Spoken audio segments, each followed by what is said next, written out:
comrade in arms in Islam for our people, Dr. Wesley Muhammad. Everybody give him a hand.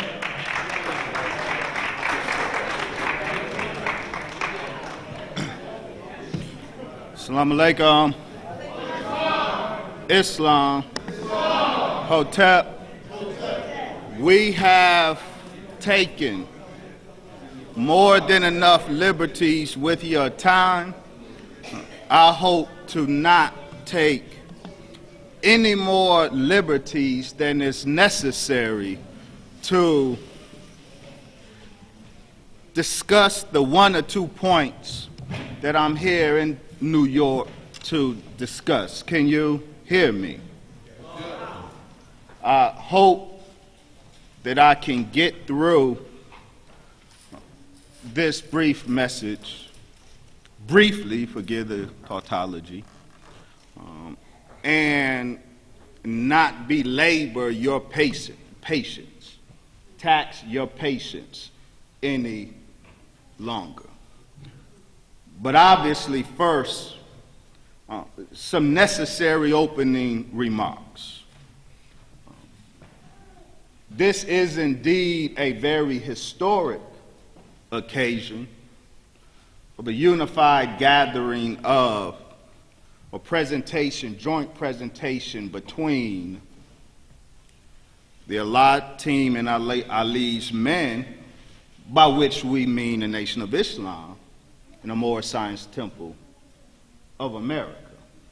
Now, with that being said, I must offer this one quick caveat.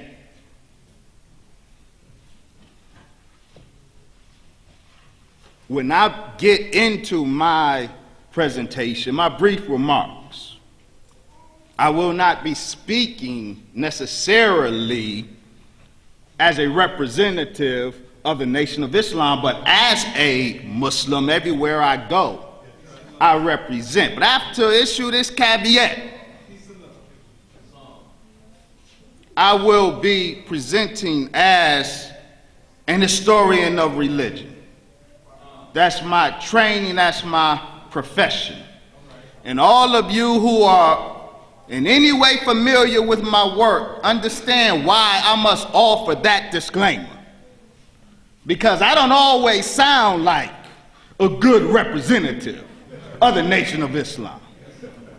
There's a reason for that. Though I work very hard at being a good representative of my teacher, the Honorable Minister Louis Farrakhan, and of my nation, the Nation of Islam, but I'm gonna keep it 100 here in New York. I want to talk to New York in particular while I'm here. We all don't understand the same way. Every card-carrying member of MSTA doesn't understand Prophet Noble Drew Ali's teachers the same way. Every lapel pin wearing Muslim doesn't understand the teachings of the Most Honorable Elijah Muhammad the same way. And so most times when I speak, unless I'm presenting at a mosque, I absent myself from that trap. I may not. My understanding of the Islam and Honorable Elijah Muhammad may not be the same as yours. And you may be inclined, sitting in your seat, to take issue with my understanding. But be clear, be comforted with the fact, the knowledge that here I'm speaking as an academic. I'm speaking as an academic. I'm presenting as an academic, and every single one of us will have the task of reconciling our understanding of our religion with the facts on the ground. So I won't participate in that process for you. I participate, I go through it, I struggle with it myself. And it's yours as it is mine to tarry on. First caveat.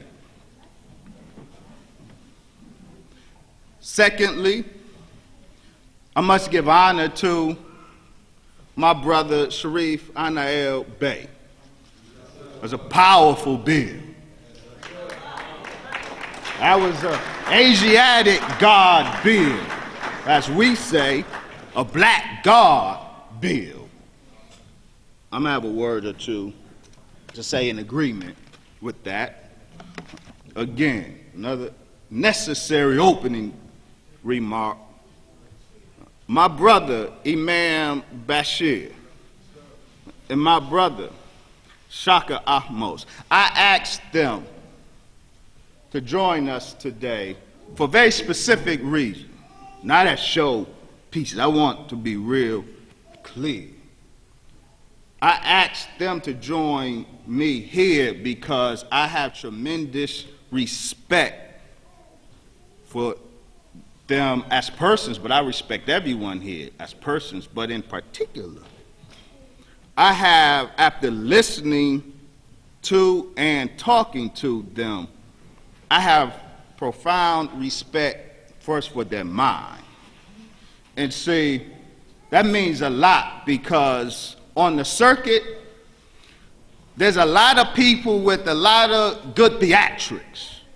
There are a lot of good showmen on the circuit, but their mind is dull.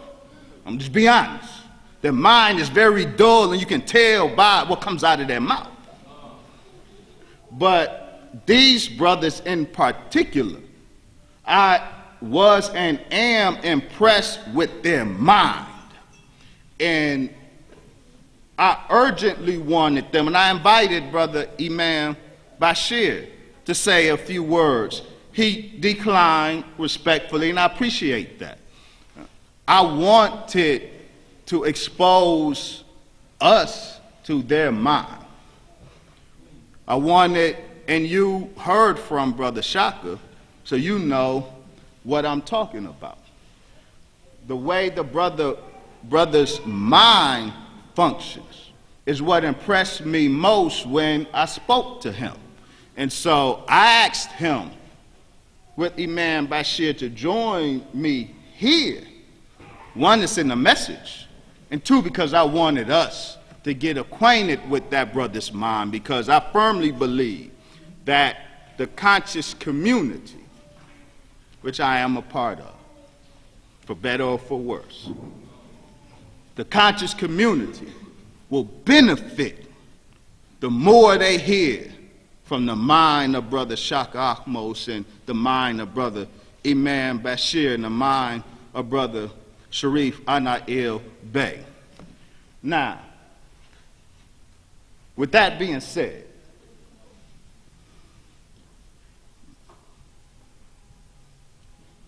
most of my remarks tonight are specifically tailored for or conditioned by the fact that I'm here in New York. New York is a special kind of place, especially if your name is Wesley Muhammad.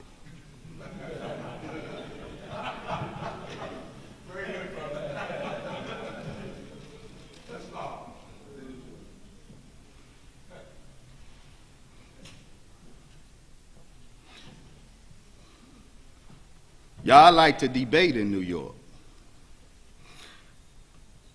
Caveat. I'm speaking to us here, but I'm also speaking to us out there who will hear this from the upload.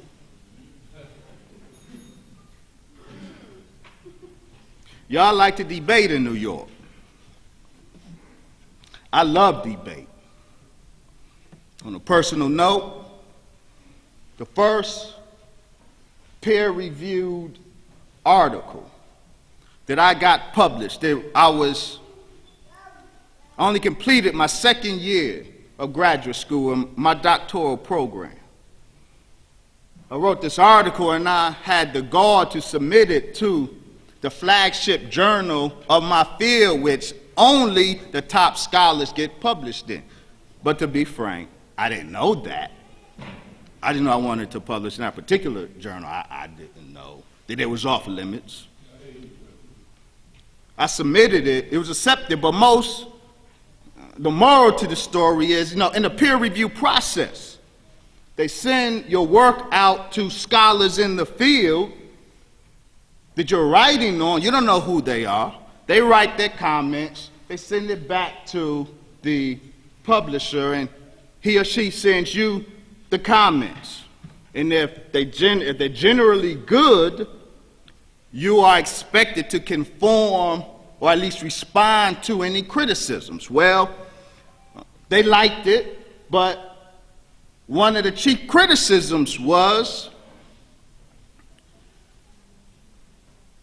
this author is deconstructing long-held, long-cherished scholarly views, but he's not citing who he's deconstructing. He's not arguing with anybody. And he's right. I felt that as I'm just a young college student, I wasn't going to directly take on these scholars, but that's how it's done. He said, well, yeah, it's good, but why is he afraid to name the names? We know who he's talking about. Engage them directly. So I rewrote that, and I dug in their chest. What's my point? See, that's the nature of scholarship. Right? Debate, scholarly disagreement is the engine of scholarship. It moves forward when there's disagreement. And I love intellectual sword fight, and I do. I love debate, but I don't love what y'all doing here in New York. That's not how scholars do. See, I had to name names, but it's always done with respect. See, scholarly debate is never about the person. It's always a critique of the idea. Now, if the idea originates with the person, well, you can't be afraid to name names. But respectfully, see, scholarly debate, the type of intellectual agreement that advances scholarship is that non-personal disagreement. I love that. But that's not what we're doing here. And so I say this because you want to know why $5,000 here and $4,000 there can entice me to enter your pissing contest. That's what it is. It's a pissing contest. And I don't do pissing contests, but since some of us here in New York are so hell-bent on refuting Dr. Wesley Muhammad, I want to help you out. Actually, the first part of my presentation is a clinic for you. See, you want to know why I don't respond to you? Because your approach is piss poor. Your approach is piss poor. I'm going to show you why now. After this clinic, you still can't pay me $5,000 to enter a room with you and have this more well-honed pissing contest. But hopefully, this will up your game, up your scholarly game, because the process of scholarly disagreement, it improves the intellectual quality of the community. So these debates had the potential to be fruitful, and I was in the game. I'm a veteran of the game. I did it 3 times. I'm 3-0. If you don't count the online debates, I got a whole book of my debates. I'm about 50-0. I just got so I want to clarify, so I want to give a clinic for those here in New York hell-bent on refuting Dr. Wesley Muhammad. Let me give you a help aid, because in this process, I think you understand your brother a little better. And by doing so, see, I have an academic agenda. My brother mentioned paradigm shifts. I'm committed to particular paradigm, forcing particular paradigm shifts. And unfortunately, or not fortunately, or just it is what it is, some of the misunderstanding about your brother is a hindrance to this academic paradigm shift that I am determined to affect. So I want to remove some of the misunderstandings about your brother in hopes that the obstacles in the road of what I take to be profoundly important paradigm shifts for every black person who claims any variation of Islam. Let me be clear. We talk about black Islam here. I'm going to talk about black in a minute. But we're talking about black Islam. Our own particular Islam. We're not talking about taking a black paintbrush to a white religion. We're not talking about a 20th century black American incarnation of a centuries old white cultural religion. If we were talking about that, then you can have it. I don't want it. But we're not talking about that. And the second part of my presentation is to contextualize this black Islam in its global context, because this black Islam of America, while it is sui generis, right, it is unique and unlike anything that came before and unlike anything that exists in the world currently, yet it does have roots in a global context.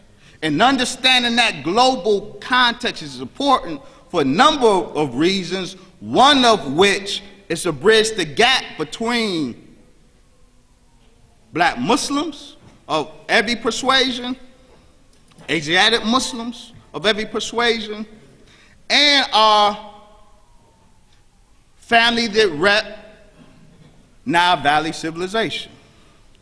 I'm going to have much to say about, well, I'm not got much to say about anything. I have a little bit to say about a number of things, because I don't want to abuse your time. Black.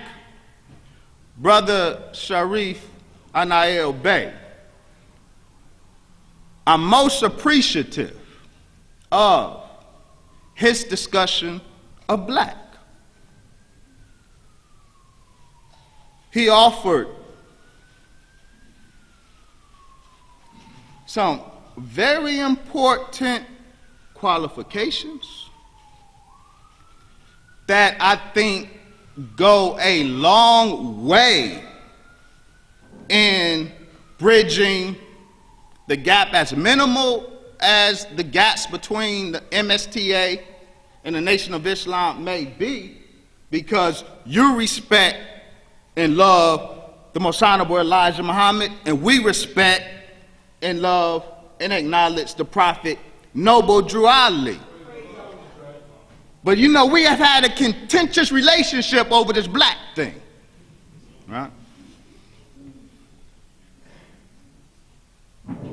Brother Sharif's presentation on this matter is very important, because it offers long overdue qualifications and clarifications that helps us overcome that final frontier, that final hurdle.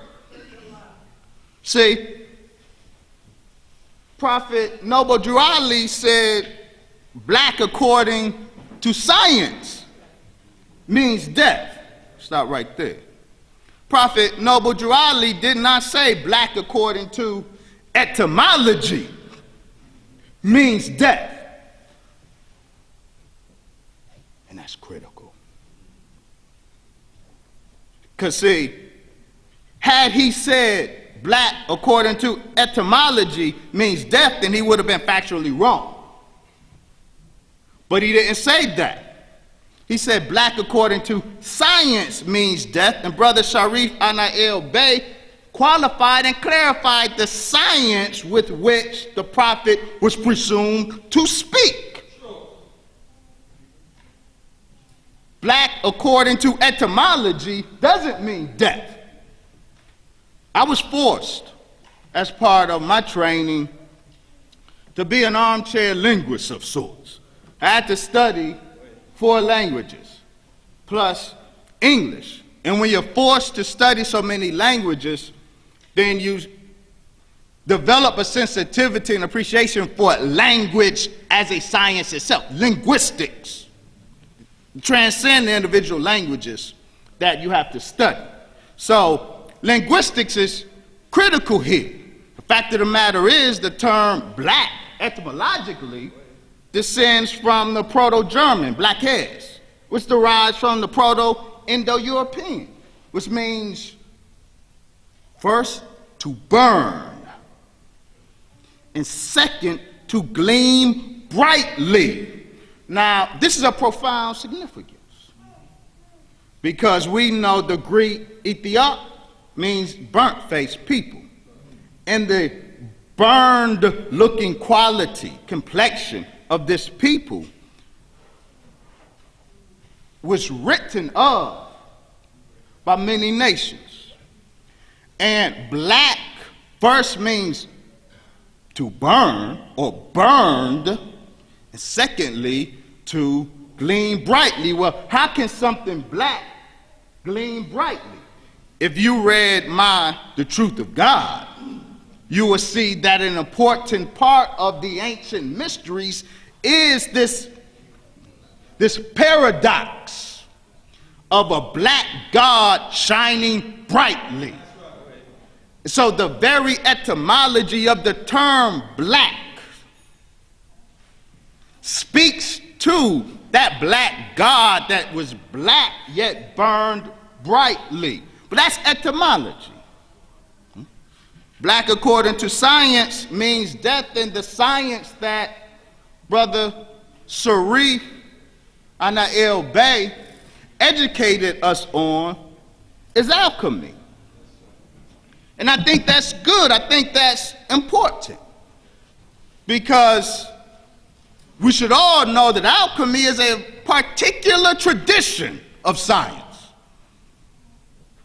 Alchemy, Renaissance, European Renaissance alchemy in particular, is not universal science.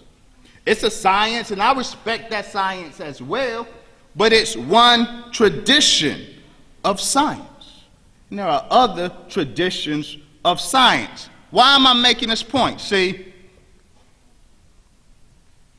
I will by default, throughout the course of my discussion, use the term black. Not to be offensive. When I think about it, I will switch to Asiatic, because with us, Asiatic black is the same thing. So I'm as comfortable with Asiatic as I am with black. And for the purposes of unity, I absolutely, if I could, consciously plug in all the blacks with Asiatic and keep it moving. But because I did not do that, you will hear black, but I want you to not be offended. If you're offended by that, then it's because there's still a lack of understanding. I understand what the Prophet Noble Drew Ali said and meant, and I accept that. It's just like in our discussion, there are a lot of teams discussion with members of the Nation of Gods and Earths, and Muslims in general, discussing with Nation of Gods and Earths, we say we are gods, we are Muslim, the Muslim gods. God is a Muslim. And many in the Nation of Gods and Earth, they don't like that. So there's a big controversy. And that's a litmus test for 5%ers. The authentication of a 5%er, are you a Muslim or are you not a Muslim? Well, so when they come to me and ask me, you a Muslim? Well, see, the NGE has their reasons for, Nation of Gods and Earths, has their reasons for rejecting the term Muslim. And I respect and appreciate those reasons for rejecting the term Muslim. And if the meaning of Muslim was restricted to the meaning that they give and reject, then I would reject Muslim for myself as well. But see, when they come to me and try to hit me with the litmus test, are you a Muslim? I ask, well, what definition of Muslim are you referring to? I can only answer based on, after you give me that. There's some definitions of Muslims you can give me, and I say, no, I'm not that. And so we'll live happily ever after. Same thing with black. If you ask me, am I black? Well, I'm going to ask you, well, what definition of black are you referring to? That definition, no, I'm not that. We can go on living happily ever after. You understand my point? We have to be careful of these false universals. False universals are a dangerous thing and divisive. And so the prophet Noble Drew Ali said, black according to science is death. I can absolutely agree with that. And that statement, as much as I love being black, that statement in no way diminishes the prophet Noble Drew Ali in my eyes. Why? Because I know that black and that science isn't universal. He was working with a particular definition of black and a particular definition of science. And so I can rock with that all day in it absent. But I'm working with a different conceptualization of black and a different science, the science of etymology. You understand, your brother? So you won't be mad at me for talking about the black God. Y'all know I love the black God. There's no two words in any language that rose so comfortably off my tongue than black God. Now, one of the problems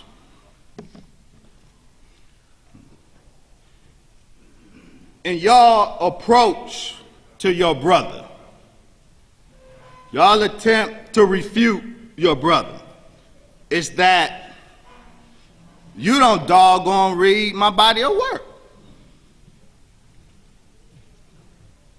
You want to debate me, but didn't read my work. So what exactly are you debating? What exactly do you have a problem with? See, if you read my work and vet the body of work, scholars must publicize their material. Why? You have to submit it to the community of peers to vet it. That's why we put it out. That's why I say YouTube debating don't make scholars. You want to impress me? Write your stuff out. Write something and let me vet it. Let us vet it. Let us check your sources. Follow them down. Let us follow your arguments and your logic and then vet them. That's scholarship. See, so I put this stuff in these books. I go through all this work, Brother Shaka. Writing a book is hard and time consuming. It's hard. I do it, put it out, and invite you vet it. I use footnotes. I don't expect you to believe anything I say because I promise you, I don't believe one thing you say. Not a single thing do I believe from you, and I don't expect you to believe a single thing from me, so I footnote everything I say. You follow it up and check it.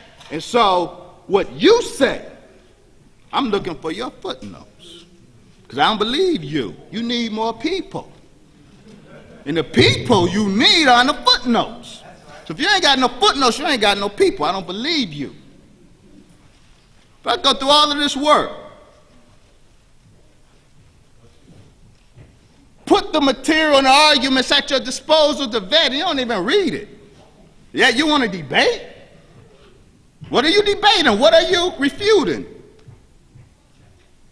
Are you impeaching my sources? No, you don't know my sources. Have you found weaknesses in my argument? You don't know my argument. Are you disagreeing with my conclusion? You don't know my conclusion. So what are you doing? You want a pissing contest. This is what you want. And you're ideologically motivated. You're not motivated by scholarly disagreement. You haven't engaged the material. You're motivated by ideology and dogma. Or personality. Maybe you just don't like your brother. Maybe you just mad at my swag. Shame on you. But I wrote a whole book, Black Arabia and African Origin of Islam. Now, some of you have the book.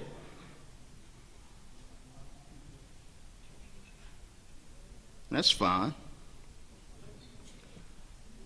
But that book was written in 2009. That was a set-off. This is 2013. Now, if the research and the evidences are confined to that book, then the best of you are justified in basing your critique on that book. But there's been 4 more books and 5 articles on the subject. So what your obligation is to familiarize yourself with the whole body of work. All of the arguments and evidences are present in the body of work, but you lazy. You hustling. Right? Yeah, that's a lot of reading, isn't it? And you got footnotes, it's not C-spot run. So all them footnotes and big words, I gotta have a dictionary, but that's too much. Yeah, for an intellectual hustler, it is too much. But for a scholar, it's not. That's what you do. And if you are in this for the purpose of discerning truth, because that's what scholarship should be, not propagating truth. That's not the scholar's job. It's to use critical methodology in an attempt to discern truth. This is a discovery process. You can let the preachers preach truth. Scholarship is a process by which we try to distinguish fact from non-fact. The only way to distinguish fact from non-fact is to approach the material with a specific methodology. And that's why I say good scholarship and bad scholarship is about methodology.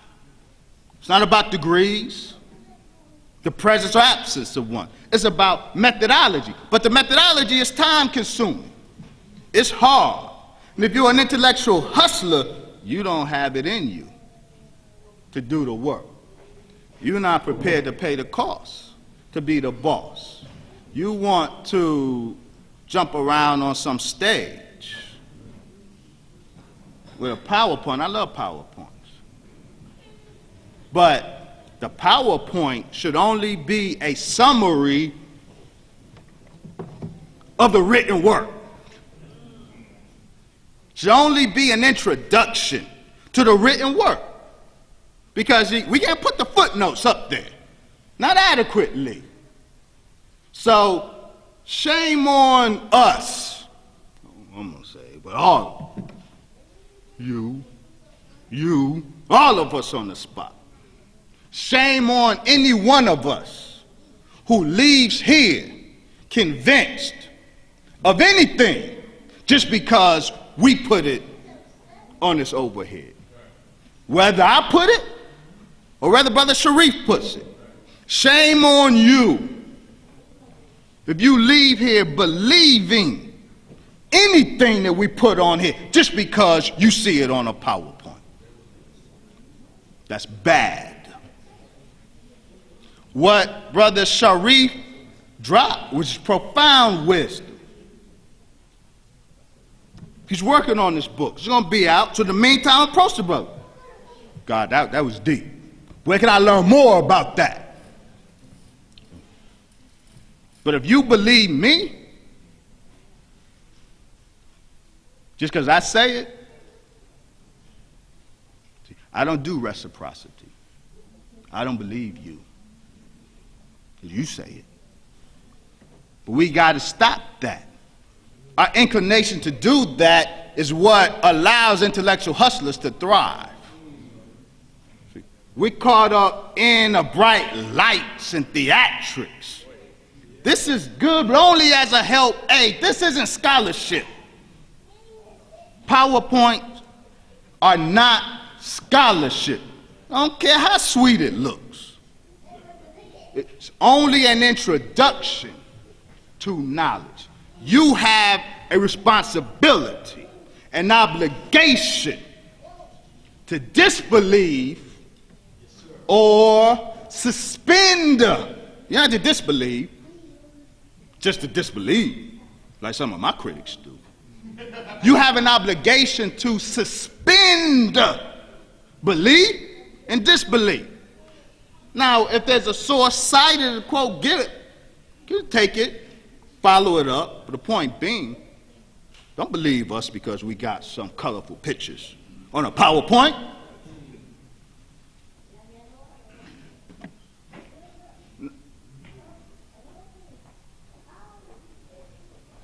I had the wonderful opportunity to do 2 joint lectures with my brother, my big brother, Anael Rashidi.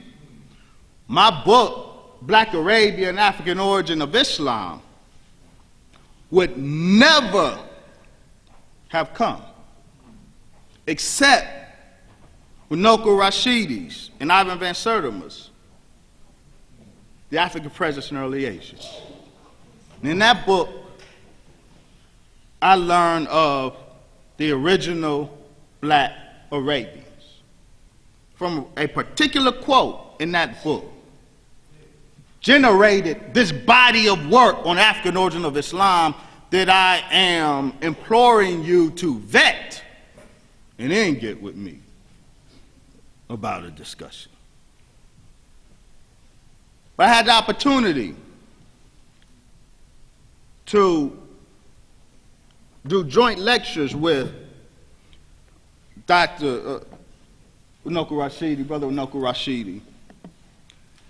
And in his new book, African Star Over Asia, The Black Presence in the East, which is a wonderful book you should get, he asked me to submit a chapter on Black Arabia and the African origin of Islam.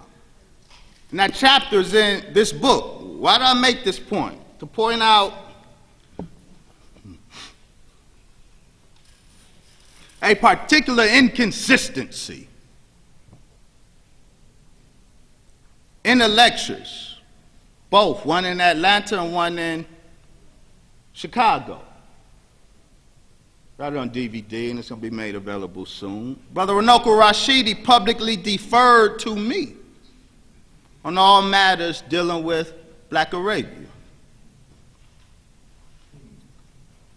Oh yeah, it's on. But said he doesn't have to say anything else about Black Arabia. Dr. Wesley Muhammad has that. He's the expert on that. See, here's the irony, Brother Shaka. Y'all defer to Runoko Rashidi. He defers to me on this matter, but you reject me. How does that happen?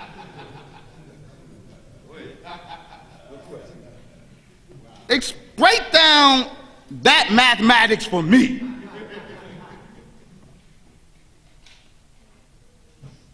Because it's not mathematics. It's ideology. But what I'm suggesting is that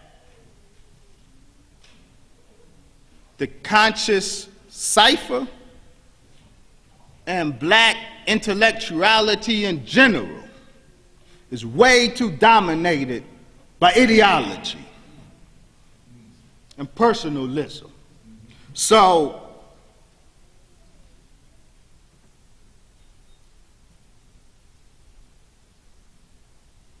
familiarize yourself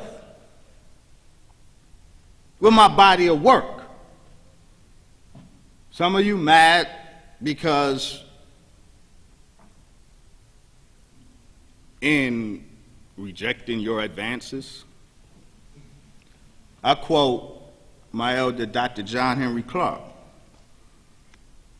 I only debate my peers, all others I teach. That's what he said.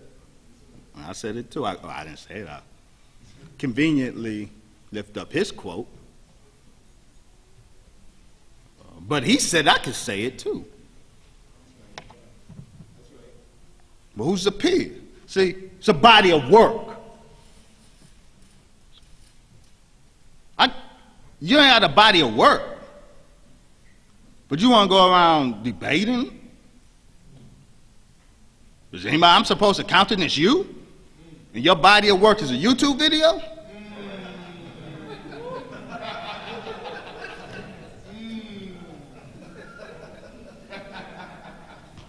It's about body of work. You want respect, you need a body of work. You don't need a degree, but you need a body of work that has been vetted and found sufficient. So my peers are those with a body of work that can be and has been vetted. Black or white. So I only debate my peers. All others, I teach one or two things that God has blessed me to be able to teach. And I know that restriction, I stay in my lane. I'm a beast in my lane, but I'm happy in my lane. Y'all all right? Y'all got it? Yes, sir. So,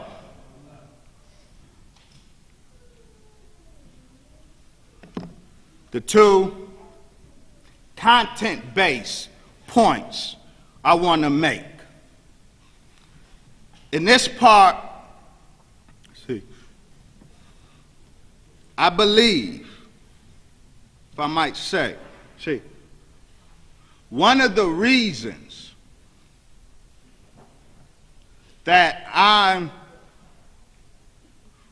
drawn on a brotherly level to my brother Shaka, no homo.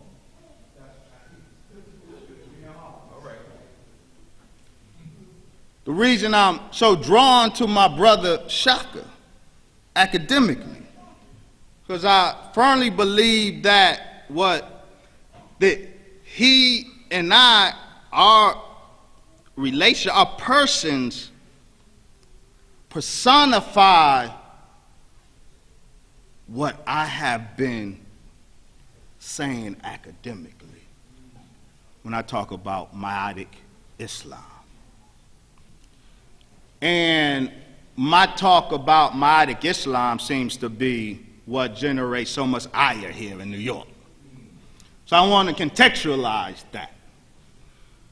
And usually I come with a whole bunch of slides like Brother Sharif, and that's detrimental on two levels. One, because I have never, ever in life gotten through a full presentation. So my accounting process is very bad. I need to do better with my slideshow accounting. But secondly, the detriment is it's clear packing so much stuff in a presentation, I lose too many people. And the fundamental points go unmissed. And it's clear from the discourse generated by my work on the African origin of Islam, it's clear that certain basic fundamentals are totally missed. And it's critical that we get these fundamentals in order to advance the cause of Africa-centered scholarship. In fact, I'm going to say Africa-centered scholarship cannot advance fully, appropriately, without acknowledging certain fundamentals that we now know that we didn't know 10 years ago. And these fundamentals are critical to contextualize when I talk about Asiatic Islam. I said on my Facebook page that, in my prayers, I can offer them to Allah or I can offer them to Amun Ra. It makes no difference to me. Now, I know that's my Islam. I got my own idiosyncratic way, and I'm not asking y'all to follow me in that. I'm just contextualizing what I'm about to say. Why is it that for me, in my prayer, whether I say Allah, whether I say Amun Ra, I keep it moving smoothly. Why? Well, I hope by the end of this, my last portion, you could understand why, for me, it's a seamless transition. And why, in many ways, my religion and that man's religion are closer than that between me and many of my fellow FOI and MGT. That's real.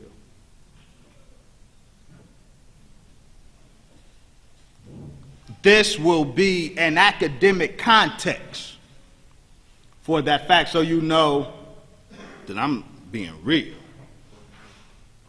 And those for whom his Nile Valley religion is offensive, you show your ignorance. You show your ignorance not of Nile Valley tradition. You show your ignorance of Islam. Islam as a transnational historical tradition. So you can have your own personal Islam and your personal cubby at home. You can do it how you do it. But when you're talking about Islam, when you put your Islam in the context of Islam as a historical tradition, then you have no justification for finding offense with Brother Shaka, Dean, except you're ignorant. We're ignorant of our own Dean. Now, I'm not insulting anybody. What does ignorant mean? It's absent of knowledge. There are 1,000,001 things I'm totally ignorant of. Now, I embrace that because I know how to handle ignorance. Ignorance is the easiest thing in the world to kill. Just learn. But ideology keeps us from learning. It chokes us with fear at learning that we're going to have to change up our religion. And knowledge will force us to change up our religion, because we didn't do our religion intellectually. None of us started our religion intellectually. Black folks don't do it like that. We should, but we don't. We don't do our Islam like that. We don't do our Christianity like that. We don't do our religion intellectually. And so because of that, knowledge absolutely threatens our personal religion. That means your personal religion is in error. Meaning your personal understanding is in error. Because if your understanding of your religion conflicts with facts, then your Islam is not mathematics. Mathematics is not your Islam. And so knowledge forces a re-understanding of our religion. It forced it for me. It continues forcing it for me. Pray, I understand. I've been dealing with religion and black folks for 25 years. I understand.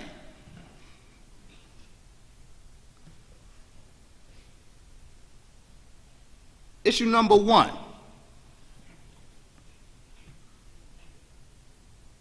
There's just 2 points I want to make instead of 10, but these points I drive it home. Because I pray that everyone who leaves here understands it. I don't have to believe it.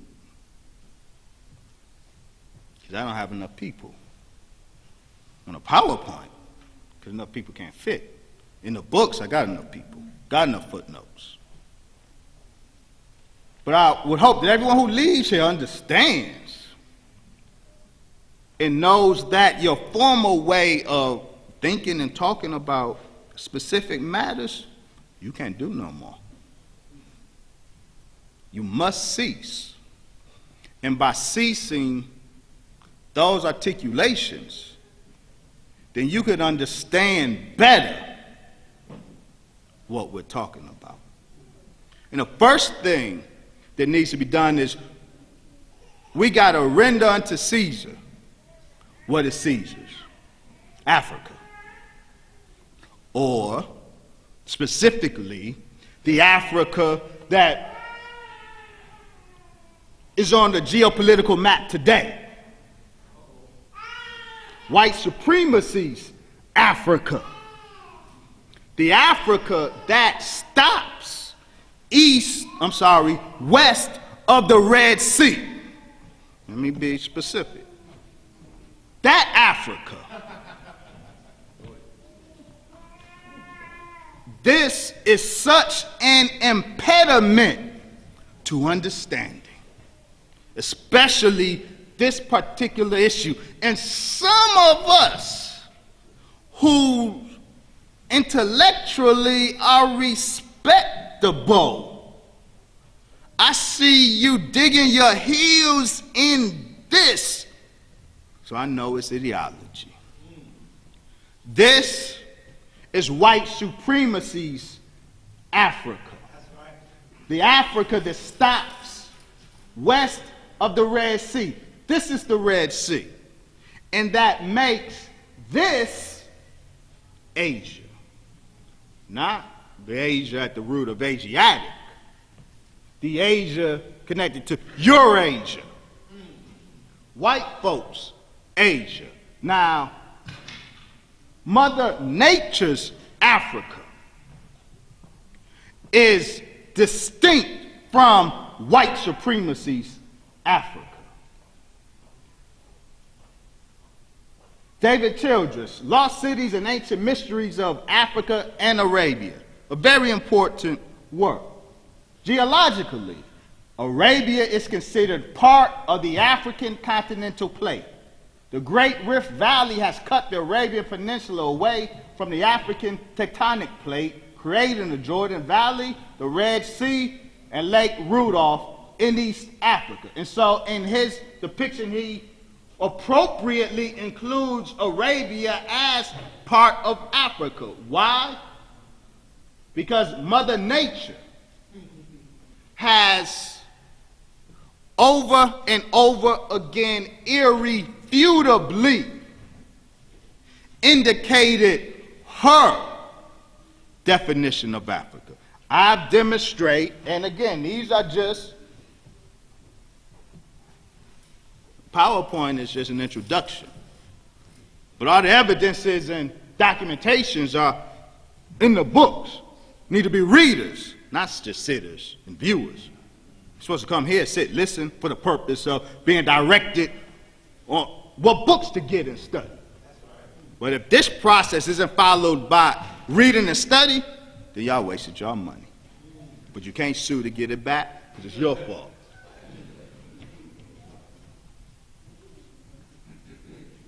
We don't talk about Arabia. It's not West Asia, it's Afrabia.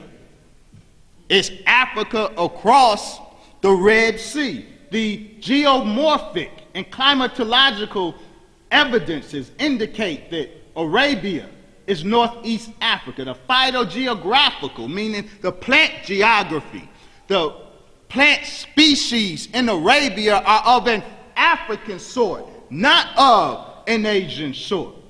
Zoogeographical evidences, the animal species of Arabia is of an African extraction, not an Arabian extraction. The cultural linguistic extension of Northeast, it's a cultural linguistic extension of Northeast Africa. The indigenous cultures and languages of Arabia pre-invasion are African cultures and African languages. It is an ethnological extension of Africa. Thus, Paul Bohannon rightly notes that geologically, the whole of the Arabian Peninsula must be considered as unitary with the African continent. The Red Sea is best thought of as an inland lake with a small opening into the Red Sea. Indian Ocean. Look, we got to get this point right. See, this can never be the basis upon which we proceed in defining Africanness. The basis upon which we accept or reject applicants for Africanness. It was white cartographers, cartography, the European science of map making. It was 16th century cartographers that decided Africa, despite all of Mother Nature's imperatives. White cartographers decided that Africa stops west of the Red Sea, and Asia begins east of the Red Sea. This is white supremacy's Africa. So how tragically ironic is it in Africa-centered scholarship for us to insist on this Africa? Using white supremacy's definition of Africa as the qualifier or disqualifier of things African. How does that happen? This should never, ever again be the basis upon which we admit or not admit applicants for Africanness. You understand what I'm saying? Why that's important. When we recognize that that place formerly called West Asia, which now we know is Afrabia, Africa across the Red Sea. Now we know that that's a part of Africa. Then when we assess the contributions made to civilization by the indigenous people of that area, we know we're talking about African contributions to civilization. That's critical. That's critical.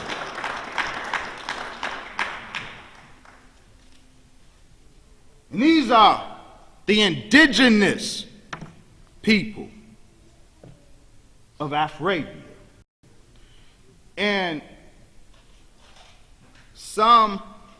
many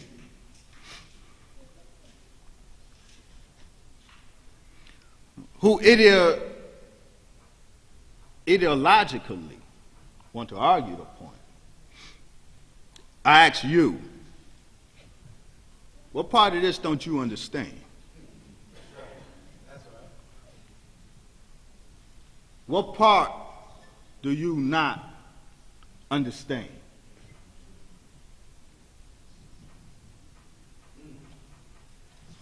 What don't you understand? These are the indigenous people of the land across the Red Sea, which we now know is Africa across the Red Sea. It's Arabia. These are Arabians. These are Africans in Arabia. These are Arabians. I honestly thought that you had made that word up, Arabia. Right. Until I had to do the research behind your work and found that it was an actual geological term. Yeah. I got it from. Everybody wanted to know if you're not making that up. I'm not. I have to confess this, though. You know, those who know me and my children lament the fact I like coining terms. Some may sound ridiculous, but I have fun with coinage. But I can't take credit for Arabia. I got it from Ali Masrui now. In fairness to Ali Masrui, I don't use it the same way he uses it. I've expanded and remixed the definition. Now, he didn't originate it either, to your point. But I have to confess, I got the term from Ali Masrui, and I remixed it. P. Diddy ain't the only one that can remix. New York? So, yes, no, I did not originate it. There are things I originated. I coined niggification. I coined ghetto scholarship. I coined hustle scholarship. I coined the Aryanization of Islam. See, I like coining. I take pride in it. I can't take credit for Arabia. I wish I could, but I can't. These are the founders of Islam. Again, the point is, this black Islam that Brother Sharif and myself are here to represent, the Islam that rises in the West and shines light on the East, you have to get this point. We're not talking about black face, black makeup on a white face. We're not talking about a black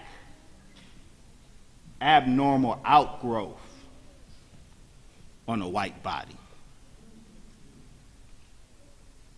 The black Islam that we're talking about has a black context. And it's imperative that we understand the black context of this black Islam. See, because when we understand that, the foolishness of of juxtaposing now valid religion, but specifically Kemetic religion, Maya, and Islam, I hope by the end of it, and I'm almost finished, you will see how foolish that is and how it exposes the ignorance on both sides. The first thing to understand is the African context. Again, I gotta say this loudly. I am not a champion of no white man's religion. I am not an advocate of no white Arab religion. Stop that. It's not the case. Now, the Islam today, I gotta make this point. Forgive my digressions. I'm hurrying. But I want to say this. The other reason I invited my brother Shaka to come. See, we had good conversation on the phone, and see, Shaka has material good material, that deconstructs the Islam of the world today. And I told my brother on the phone, in context of when they were egging him on to come at me, I said, you know, you shooting the right bullets, but you're shooting in the wrong direction. You're trying to take me out with friendly fire. What I mean? Because his work in deconstructing Islam is my work. Not that he copied my work. No, we're doing the same work. We're shooting the same bullets. His work on deconstructing Islam is absolutely necessary. It's absolutely appropriate because he's deconstructing a particular Islam that absolutely needs to be deconstructed. He's deconstructing the Islam that has been weaponized against black people for 1,300 years.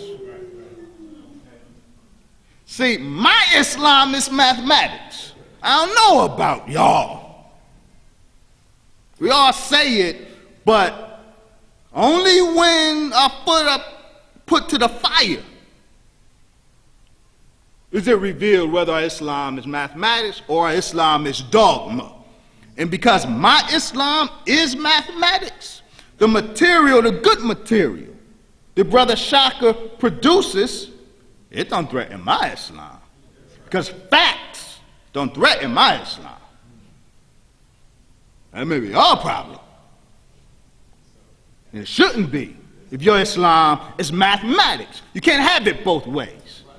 You can't proclaim Islam as mathematics and then be afraid of facts. Brother Shaka has facts. Put them on the table. Now, whether they're facts or not, you vet the material and find out. But don't be afraid. And what brother shared with me, oh, absolutely. That's what's up. That's right. I agree.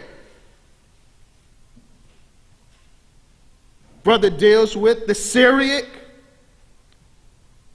context of the name Allah.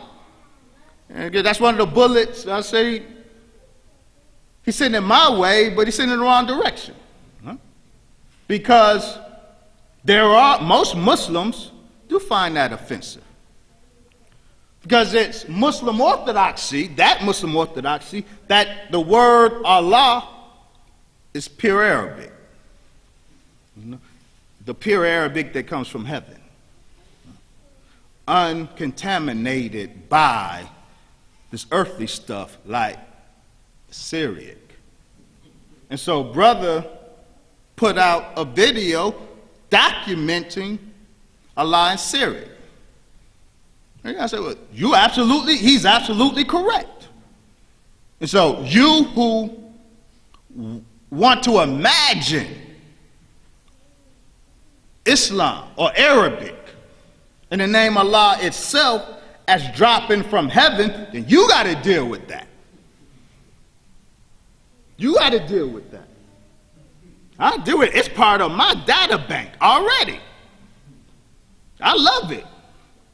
But you who have a dogmatic understanding of the religion, you got to deal with that. But see, if your Islam is mathematics, you don't try to shut that brother up. You don't try to not admit that to evidence. You hear it, you vet it. If it's fact, you deal with it. You incorporate it in your understanding. See, that's Islam is mathematics. That other thing that runs and hides and ducks and dodges from facts that don't agree with our understanding, that's not mathematics, that's something else. So, that's not a native. That's not an Afrabian. Nor is that the genesis of Islam. See, if it was, we would not be having this conversation. You may, but it won't be with me. It is not. These are usurpers to the tradition. They are, be real clear, they are absolutely the engineers of world Islam today. That Islam that Brother Shaka is doing work deconstructing, he's deconstructing the right Islam. He's doing the right thing to world Islam, because the Islam that is orthodox today, they are the architects of. But they entered the deen, entered the ummah late. They hijacked it and twisted it. That's why we in the nation and we in the MSTA, we don't defer to them. That's right. We don't defer to the East. That's right. Because the East has been hijacked. The East don't represent Islam. That's why Islam had to come up in the West. We got this. We got this. Y'all sit down. Y'all go somewhere. And so it's imperative also that you who will judge Islam, you don't use them as a criterion. You use us as a criterion. Because this is a modern articulation of the essence of what the prophet found. We take it further than what the prophet did. Yeah, we do. Yeah, we do. We take it further than what the prophet did. But this is a continuation, a re-articulation with more depth of what was revealed to the Holy Prophet Muhammad 1,400 years ago. That, quickly. Maya and Islam. Stop. Stop. Stop. Stop. Same. Islam derived from Kemet. But Islam derived from Maya. That is an Afrocentric dogma. And see, the problem is every single one, I promise you, every single one that criticizes my talk about Asiatic Islam have no clue that I wrote a book on it. And because they had no clue, they didn't read it and study the evidences, or understand the context of which I spoke. They hear it, they knee-jerk reaction, Maya and Islam, they can't go together. I promise you, I didn't see your video, so I don't know. I'm not intentionally imitating you. I don't know. but I've seen enough.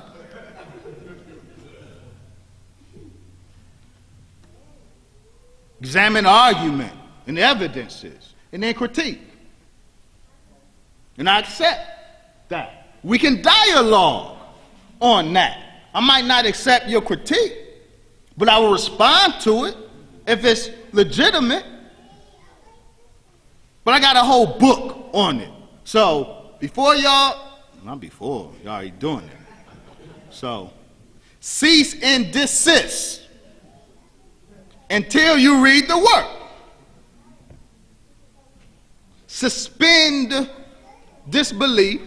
I'm not asking you to believe. I never do that. I'm not a preacher.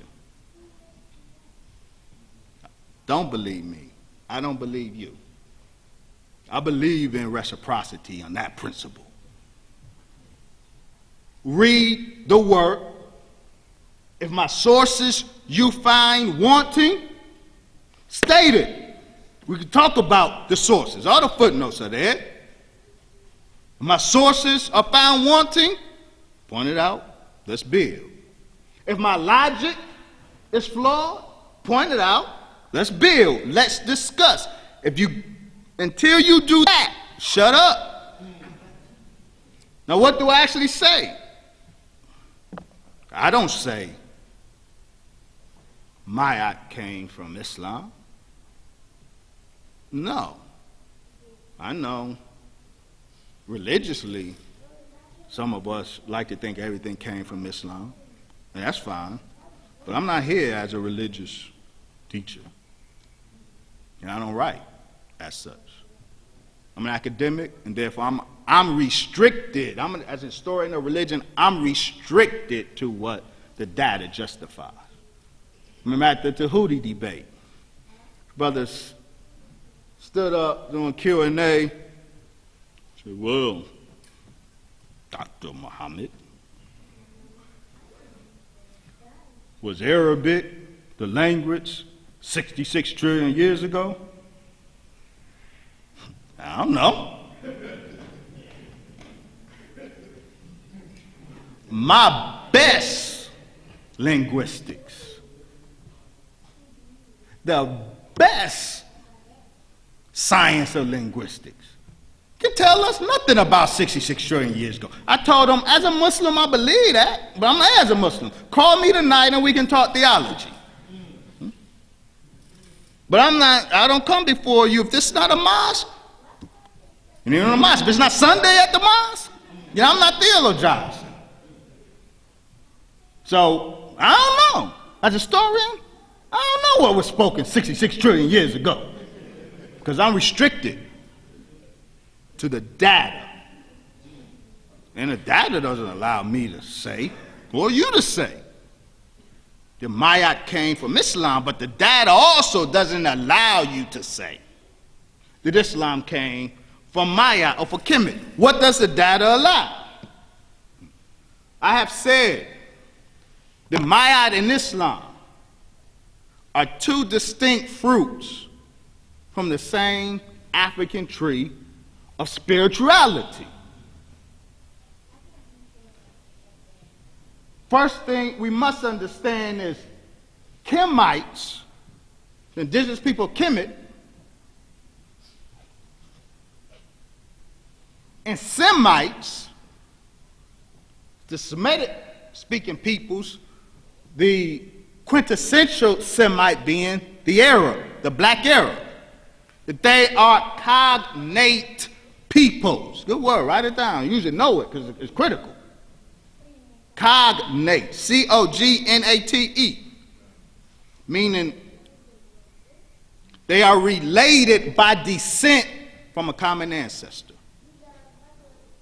See, if you have children, the siblings, they're biological cognates because they descend from a common ancestor, you. And because they are cognates, because they're siblings, their genetic coding matches. They're similar. They're different, but they're similar. They're not similar because one stole from the other. They're similar because they cognate. They descend from a common ancestor. Maya in Islam are cognate traditions. They descend from a common ancestor. I want to talk about, introduce us to the common ancestor, then I'm done. It's important to know we must stop conflating, as we do, Kemet and the Nile Valley. A major error is the conflation of Kemet, a piece of the Nile Valley, and the Nile Valley. It's 4,200 miles long. Kemet is a piece of real estate in the Nile Valley. The reason it's critical to disentangle Kemet and the Nile Valley is because the Kemites and the Semites have a Nile Valley origin. They don't have a Kemetic origin. They have a Nile Valley origin. Why? Both the language of ancient Kemet and the Semitic languages belong to a single linguistic superfamily called Afro-Asiatic. They are cognate languages. This proto-language, this language, scholars call Afro-Asiatic. They were spoken by a people around 11,000 years ago, a people who originated in what we say the upper end of the Nile Valley. This people speaking this language, this proto-language called, what scholars call Afro-Asiatic, they descended over time down the Nile Valley. Some of them broke off and crossed into Arabia from Bab al-Mandeb, this river opening between southern Arabia and eastern Africa. They crossed over into Arabia through the Bab al-Mandeb, originating what's called the South Semitic peoples and languages. You follow me so far? The rest of them continued on, descending the Nile as climate forced migration. Some of them settled in what we now know as Kemet, below the fourth cataract of the Nile. They became the Kemites. Some continued on and crossed over into Arabia from what's called the Levantine corridor, the north. They produced the North Arabic or North Semitic peoples.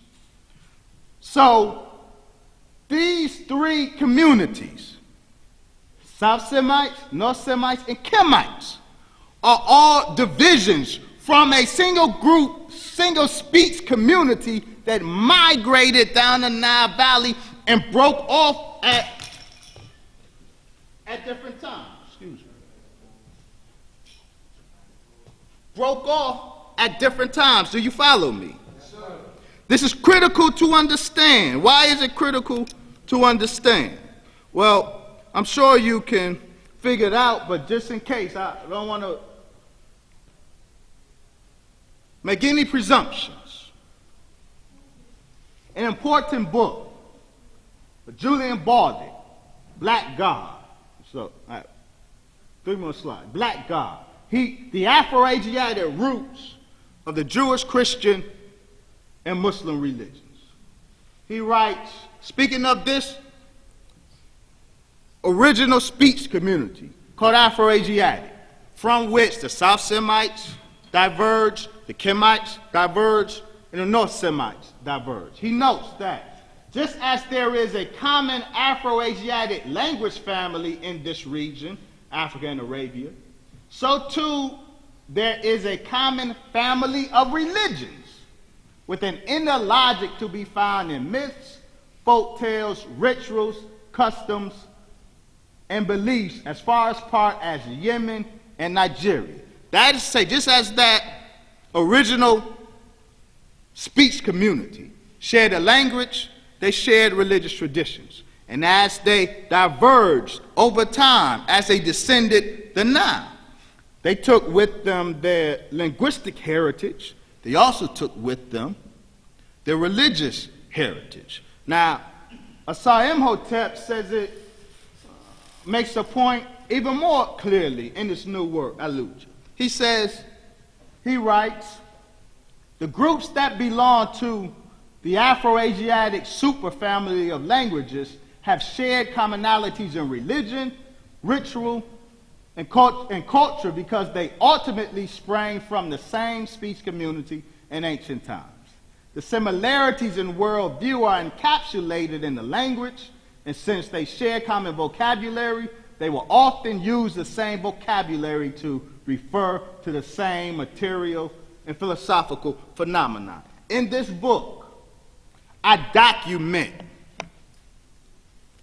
the remarkable parallels between Islam and proto-Islam. What I mean by proto-Islam? Islam before Prophet Muhammad and the Quran. Prophet Muhammad did not innovate what is today recognized as Islam. By Islam, I mean the veneration of Allah through the ritual system centered at the Kaaba. It's very important. It's a whole elaborate ritual system associated with the Kaaba that involves manner of prayer, manner of sacred rites. I detail, I'm not going to go through all of them, they're all in here. I detail the remarkable parallel that exists in the religion of ancient Kemet and the religion of ancient Arabia that will morph into the Islam of Prophet Muhammad. Prophet Muhammad tweaked a system that he was birthed into.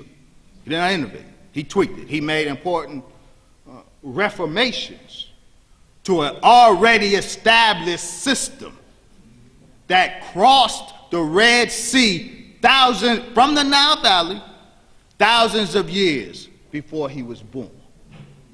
And so the reason there's these remarkable parallels that Dr. Sheikh Anta Diop rightly noted is not because Islam or Muhammad plagiarized Kemet.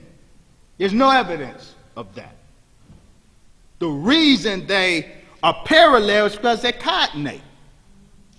Because proto-Islam, the religion of ancient Arabia, got to Arabia when one sibling traveled east, while another sibling continued traveling north,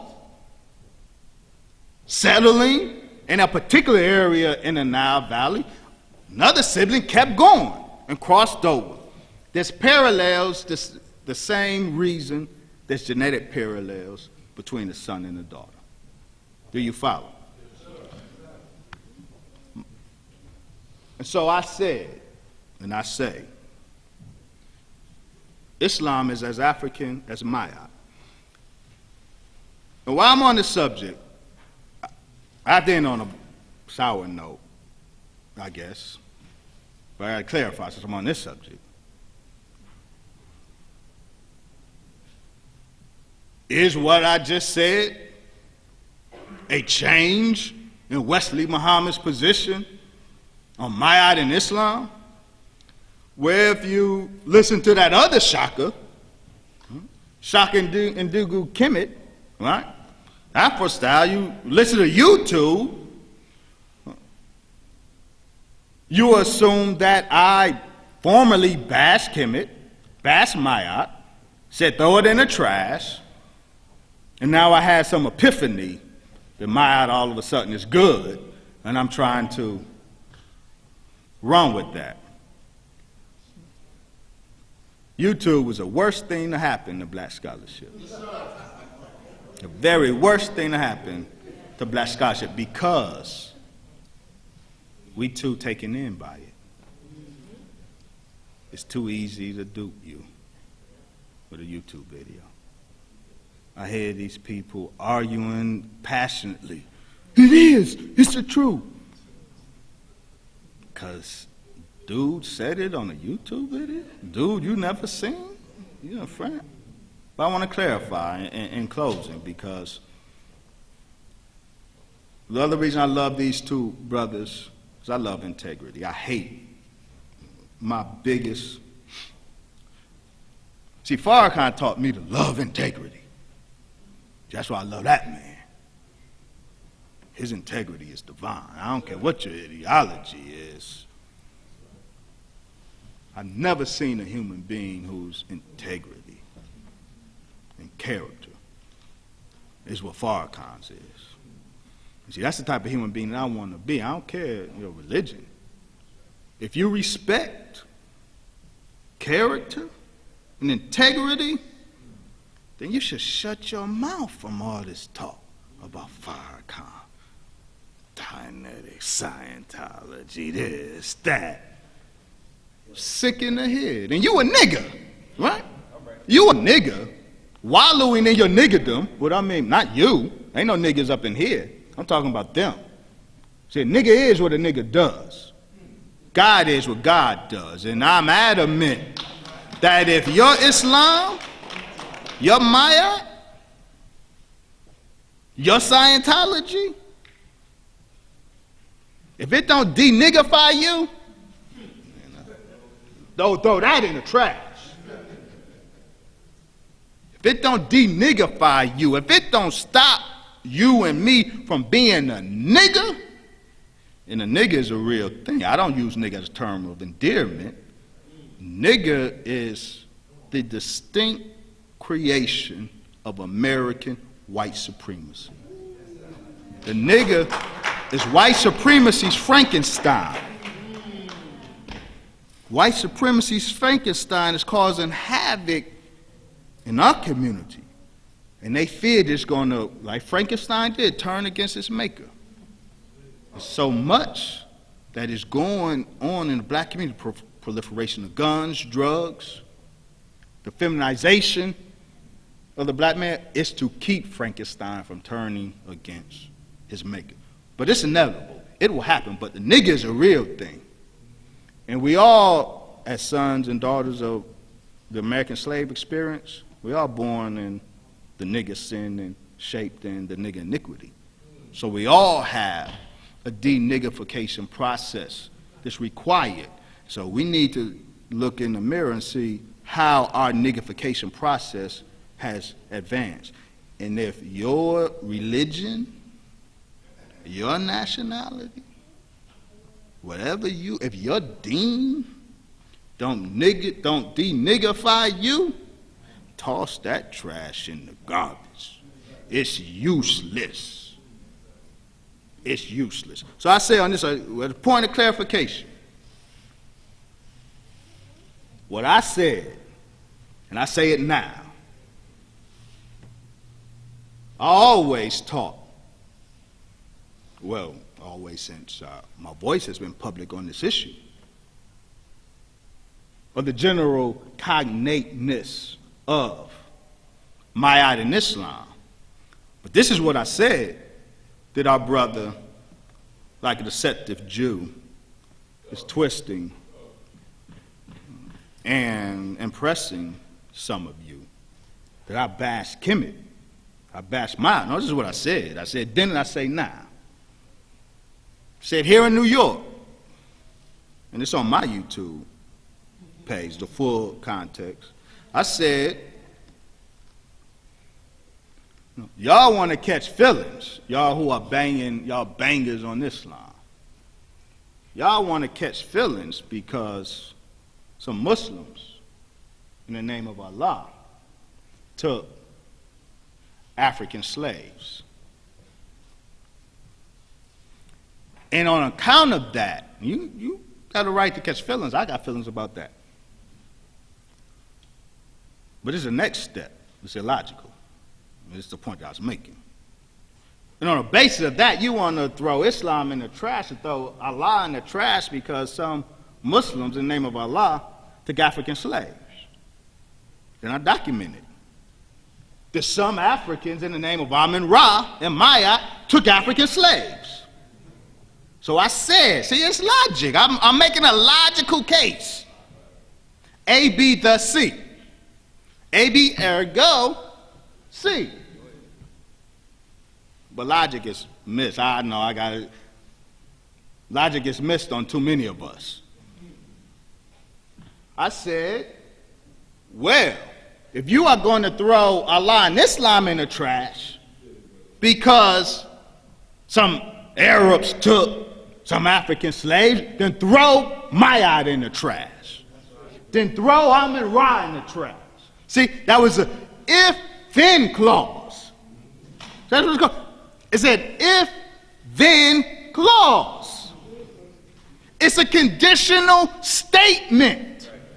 If one condition prevails, then the other condition must prevail. If that condition doesn't prevail, then the other condition doesn't prevail. Then I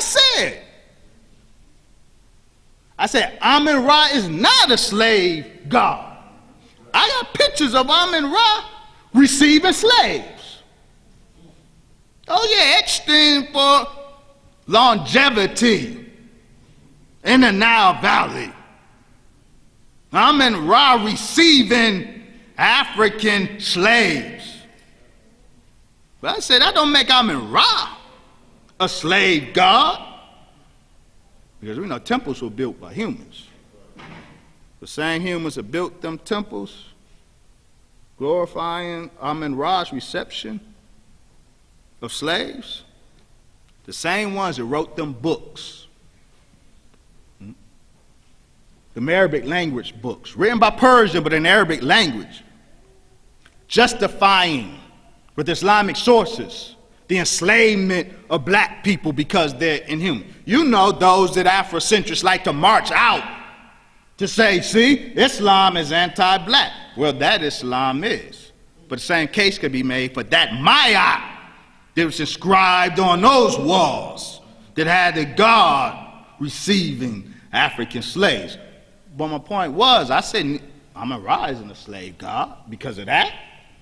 Any more than Allah is a slave god because those Arabs, black or white, took some black slaves. So that's the point I'm making. See, you are a reasonable people. A lot of you get it, but not everybody get it. I understand that was too much of a logical display. That's my fault, my bad.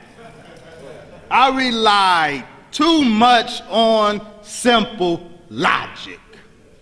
And I gave those hell-bent on jihading, I gave you something to entertain your fellow non-logical thinking viewers. But I need to clarify that. And so with that, assalamu alaikum. Islam Hotel.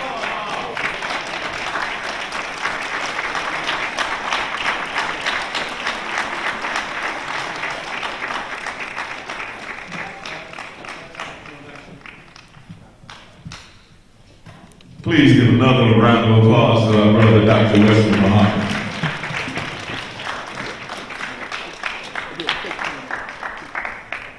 At this time, for those who may have one or two questions, we're going to have a quick Q&A, real quick. So at this time, anyone that have questions, raise your hand and